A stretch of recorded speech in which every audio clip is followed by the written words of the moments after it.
these days new member states are hot items. But how about Switzerland? Shouldn't it be a member state as well?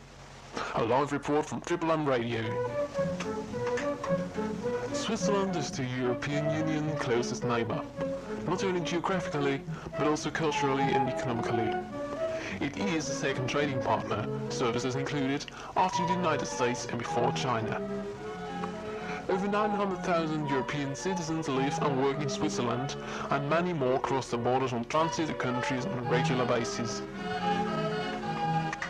Since the rejection of the agreement on the European Economic Area by public referendum in 1992, Switzerland has been aiming to obtain similar access to the internal market through the negotiation of bilateral sector agreements. At the same time, while retaining comparative advantages like bank secrecy and limited judicial cooperation in that respect, weaker export controls like dual use, predatory tax regimes and less stringent competition laws. A number of bilateral agreements on free movement of persons, public procurement, land and air transport, agriculture, research and mutual recognition of conformity assessment were concluded in 1999 and entered into force on the 1st of June 2002. Together with the European Commission Switzerland Agreement of 1972, which established free trading goods and competition rules, they form the basis for bilateral relations.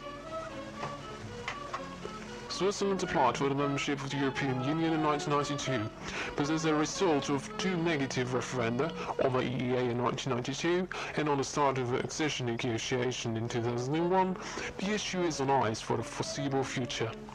Nevertheless, in 2004 the Swiss Parliament decided to maintain the application for membership, while the European Union maintains its position that the European Union stays open for Switzerland to join. These negotiations have been covering the following sectors: taxation of savings, participation in Schengen and Dublin cooperation, administrative cooperation in the fight against fraud, trade in processed agricultural products, participation in the European Environment Agency, statistical cooperation, participation in the media program, preparation for participation in future programs in the field of education, youth, training and avoidance of double taxation on retired European Union officials. As well, there are some next steps to take. The new agreements are already in force.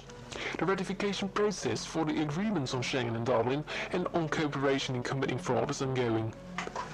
Efforts should now be concentrated on the correct implementation and consolidation of existing agreements, rather than starting a new round of bilateral sectoral negotiations. A disappointing conclusion of the report of combinations in Switzerland can be explained by the composition of the Federal Council, where only 2 out of the 7 members are openly pro-European and at least 3 outright against any form of integration. In addition, there is now a persistent lack of public support for membership in Switzerland, only about 1/3 in favour, 1/3 against and 1/3 undecided. Hamilton Black, Australia's Triple M radio station.